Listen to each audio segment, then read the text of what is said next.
Lan ana wong saleh diutangi dhuwit ora oleh medhit. Sebenarnya dibandingno. Maling mbek maling utang-utangan, wong saleh ora utang-utangan. Ya memang begitu. Nah itu yang dimaksud ayat intakunu ta'lamuna fa innahum ya'lamuna kama ta'lamun wa tarjuna minallah ma la yarjun. Jika kamu merasa sakit karena berjuang demi agama, orang-orang zalim juga sakit karena kezalimannya. Toh mereka berani. Coba jadi kiai bandar narkoba resikonya tinggi mana coba? Resiko jadi bandar narkoba. Antar geng narkoba juga musuhan, takut ditangkap polisi. Jadi kiai paling ngomong hasud sidik-sidik. Paling wong ngrasani. Kiai iso ngene omong tok ora iso nglakoni paling gitu. Padha kiai ini paling hasud. Ya sidik-sidik lah, paling serek. Kalau bandar narkoba gak cocok, nembak. Karena rivalitas mereka ekstrim. Sehingga kalau sampean cemen jadi kiai nanti ya diingatkan Allah dibandingkan orang apa? Zalim. Jadi eling-eling ya. Terus semua kesalian kita, loyalitas kita pada agama nanti dibandingkan orang zalim karena mereka loyal sama pekerjaannya, sama kezalimannya. Enggak terus preman-preman nak belani konco wani mati. Kadang kiai santri belani kiai ini rapati wani mati. Repot preman-preman nak tobat wis repot. Kulo nu rada nyesal mek tobaté preman. Nak ana preman teng perapatan tobat. Niku terus ning masjid, men itikaf terus mbek wong sopan. Niku ora pas sajane. Nah, tobat itu tetep ning perapatan. Sing dhisik ganggu wong disingkirno. Jadi ku tobat tenan sehingga dhisik perapatan sing gawat dadi gak gawat. Mergo sing preman gawat diganti preman sing lunak. Ora terus ning masjid ya sing iki tetep diganti generasine ngono. Mestine maksudnya mesti ora kok terus elek mboten mestine tobaté ngoten niku. Sayyidina Umar itu dulu itu menakut-nakuti orang Islam. Angger ana ndekne wong Islam wedi kabeh. Terus Abu Bakar ya wedi kabeh wedi. Suatu saat Rasulullah mlaku-mlaku ngerti Umar gulut ning ukat, menangan. Terus kata Rasulullah andikan yang Islam itu hebat Islam. Hanya Rasulullah berdoa wa ma'izal Islam fi Umar. Akhirnya Umar masuk Islam. Hari Kamis masuk Islamnya. Wis kira tau mikir to sak dinane kula roh sak dinane dungane Kamis masuk Islam Jumat. Ning omahe adike ning gone IP-ne. Mergo diwacana Quran surat Toha. Bareng Islam metuki Nabi, walhasil bar Islam teng Zaid bin Arqam ning mbene Nabi terus langsung marani omahe Abu Jahal ora terus ning masjid menenge mboten langsung marani Abu Jahal. Angger ki ganggu Nabi tak pateni. Bariku marani Abu Jahal, aku saiki wis Islam iki ganggu Nabi tak pateni. Gentenan wong kafir sing delik. Paham nggih? Jadi enak lho maksudnya. Lah misalnya terus Umar dadi sopan santun terus ketemu wong dilo, ketemu Abu Lahab monggo derek akhir. Wah. Kacau. Artinya enggak ada perubahan kan kalau gitu. Lan Ruhin mantan preman mboten kok tobaté ning kene ora roh. Mboten harus kiai dene. Mestine ngoten. Makanya Wahsy itu yang bunuh Sayyid siapa? Hamzah. Karena dia disuruh Hindun itu istrinya Abi Sufyan itu. Itu setelah membunuh Sayyid Hamzah dan dia Islam. Dan Nabi tidak siap melihat wajah Wahsy. Sumpahnya Wahsy apa? Saya bersumpah akan membunuh orang paling dibenci Rasulullah. Sebagaimana saya pernah membunuh orang paling dicintai Rasulullah. Terus tobatnya dia mateni Musailamah al-Kadzab. Wong sing ngaku Nabi ngarang Quran. Itu tuh sing mateni sinten? Wahsy. Jadi Wahsy sebagaimana aku pernah membunuh orang paling dicintai Rasulullah. Tobat saya membunuh orang paling dibenci Rasulullah. Ya misalnya terus Wahsy tobat, sampean nyapu masjid, terus gak duwe selera tarung, zaman kafir tarungnya tenanan, bareng Islam menyapu masjid, bariku ngiseni jedinge, terus bareng dijak perang wedi wae repot. Ya niku ide kula tapi ora kudu nglakoni. Mau cerita ilmu, sampean ora kudu nglakoni. Ya tunggale wong preman brah-brah. Blonjo narkoba entek akeh dilakoni, nggo judi diakoni. Sewengi orang preman itu kalau judi 2 juta 3 juta. Bareng tobat ngoboni masjid 10.000. Padahal donyane jek akeh. Mestine tobat yo. Saya zaman judi semalam 3 juta. Sekarang kalau pengajian atau ke masjid semalam 3 juta 100 lah minimal diluwei. Ora malah pas tobat nglebokno amplop masjid yo. 10.000, kadang 2.000. Repot-repot. Tapi ya apik tobat, mesti cerita. Tidak begitu, mestinya berbanding.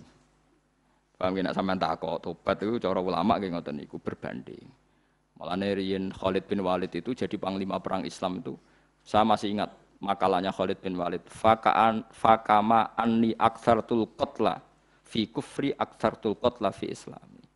Dulu ketika saya kafir adalah sangat banyak membunuh orang Islam. Perang Uhud kalah itu karena panglima orang kafir adalah Khalid. Dia cakap sekali dalam mengatur strategi perang. So, Khalid itu utek elek kan, pikirannya ala sahabat yang menuso ruhin es kayak wong wedok ambek apa jenenge ghanimah mesti medun. Sahabat ora kabeh kaya aku kan ana kaya kue barang macam-macam. Gunung Uhud itu dhuwure mok sak musolane iki jamira Gunung Uhud kaya Merapi niku mboten. Nah, kaya Merapi amanah ning dhuwur tetep ora kena, meleyang to. Jadi Gunung Uhud itu dhuwure mok sak musolane mbok dhuwur pundi. Wong kula nate mriko bolak-balik kan gak bisa nih orang tahu. Kalau kayak orang India, jadi malah itikaf teng gunung loh, Uhud. Mbak piye dalile bopo ya ora roh. Lah itu Khalid bin Walid pinter, dia ketika kalah itu muter ke belakang terus ghanimah itu dilepas. Ya, dulu itu dalam perang dulu tuh ghanimah itu kan perempuan sama apa? Ya sama barang-barang itu. Ketika dilepas itu dianggap sudah mengaku kalah. Ada sahabat yang nggak ruhin itu udah akabir sahabat, ada sahabat papan atas, sahabat yang seperti itulah. Sahabat kebanyakan turun ternyata Khalid itu muter terus naik dari belakang. Pas sahabat turun, dia naik dari apa? Yo penak karek manai kok dhuwur, itu akhirnya kalah. Itu ya gara-gara strategi ini Khalid bin Walid. Nah terus dia bersumpah, saya bersumpah semua kecerdasan saya, semua kecanggihan saya akan saya gunakan untuk membela Islam. Itu kelimake itu di perang Tabuk, di perang Yarmuk, di perang Tabuk. Itu di panglimani siapa saja yang ditunjuk Nabi itu kalah. Termasuk Ja'far bin Abi Thalib. Itu padahal panglima yang ditunjuk Nabi. Usamah ya kalah. Abdullah ya kalah. Semua yang ditunjuk Nabi itu mati semua. Akhirnya panglima diambil siapa? Khalid. Taruh saja gini strateginya. Anggap saja Arab itu padang pasir. Tidak sampean biar tahu bahwa orang soleh yang cerdas itu banyak. Jangan kira soleh itu tidak butuh kecerdasan, butuh. Arab itu kan padang pasir. Mau jelas gini, gambarannya apa? Padang pasir. Itu kalau perang itu kan taruh saja orang Islam itu 3.000 musuhnya 10.000. Memang kejadiannya gitu, 3.000 musuh 10.000. Itu kan berbanding berapa itu? 30 ya? 1 banding 3 ya? Nah itu dulu, pasukan-pasukan Islam dulu itu sama-sama seperti saf sholat. Jadi memanjang. Ya akhirnya perang itu kelihatan sekali mana yang sedikit, mana yang banyak. Habis Khalid strateginya dirubah. 100 orang di depan, anggap saja gitu, pokoknya agak gambaran coro Jawa paling gampang. Lagi mau kitabnya malah bingung tuh. 100 pasukan kuda yang di depan tuh disuruh negarkan kuda, disebut fal mughirati subha itu. Yang itu wal adiyati napa? Dobha fal mughirati subha itu. Pokoknya anggap seperti itu. Fal muriyati apa? Qadha itu. Kuda yang 100 di depan disuruh menegarkan. Pokoknya kon gerak sehingga debu itu banyak bertebangan. Terus pasukan yang 3.000 itu disuruh memanjang. Memanjang sepanjang-panjangnya. Karena di depan ini ada tegaran kuda tadi, orang kafir yang di sana itu melihatnya ada bantuan datang baru. Wih, pasukan Islam toko wakil, panjang lagi. Dikira jumlahnya itu sampai 50.000 lebih. Paham sih kalau maksudnya? Jika wong kafir melaju perkara ini tidak mungkin kita tandingi, orang Islam dapat bantuan baru, padahal ya wongnya podo. Mau dari setok dirubah. Nah, misalnya sing mimpin Mustafa sembah jare mati ya sahid, ya mati kabeh wong Islam. Nah itu artinya dia masih ingat betul, saya dulu pernah menggunakan kecerdasan yang sama untuk mengalahkan umat Islam. Saya bersumpah kecerdasan yang sama akan saya gunakan untuk memenangkan Islam. Lalu coba bayang nonton ning padang pasir 3.000 orang, yang 100 di depan negarno kuda supaya pandangan tidak begitu jelas. Terus yang belakangnya memanjang dari jauh kan kelihatan pasukan dapat bantuan baru. Padahal ya orangnya sama. Akhirnya orang kafir merasa wah nggak imbang. Kita tidak imbang karena orang Islam dapat bantuan. Terus menang perang itu. Lah itu tobat bener gitu loh. Orang kok pas kafir cerdas, bareng Islam tobat nyapu masjid. Sebarigus ngaji ngantuk. Padahal zaman kafir cerdas, memperdayakan ekonomi nganti sugih geder. Bareng Islam terus dunia nentek melarat, terus nyapu masjid, sebariku sholat qobliyah ba'diyah mulai nggak poso sunat. Ya tidak apa-apa itu, tapi sugih tetap. Kok zaman kafir sugih, zaman Islam kere, mestinya zaman Islam ya sugih, terus kecerdasan dan hartanya untuk liizatil Islam wal muslimin. Mestinya, tapi ya nggak apa-apa kalau ada tobat model gitu ya tidak apa-apa. Ojo kok terus dari Gus Pak ngono ku elek ya ora ana jenenge tobat mesti apik, tapi nggak fair gitu loh. Masuk zaman nakal serius, zaman tobat sekenanya itu kan fala tuti mongko joto at sira al kafirin ing pira-pira kafir fi hawahum ing dalem selera hawa nafsune wong kafir. Wajahidhum lan merangi sira hum ing kufar.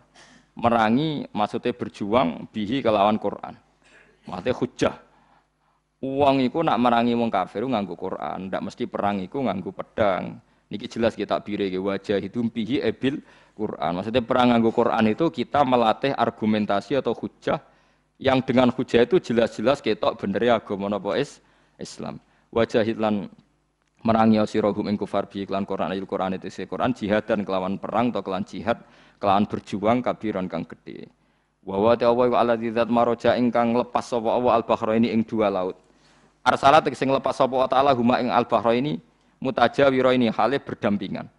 Hadza utawi iki ku asbun iku banyu sing banget segere, banget manise, banget segere.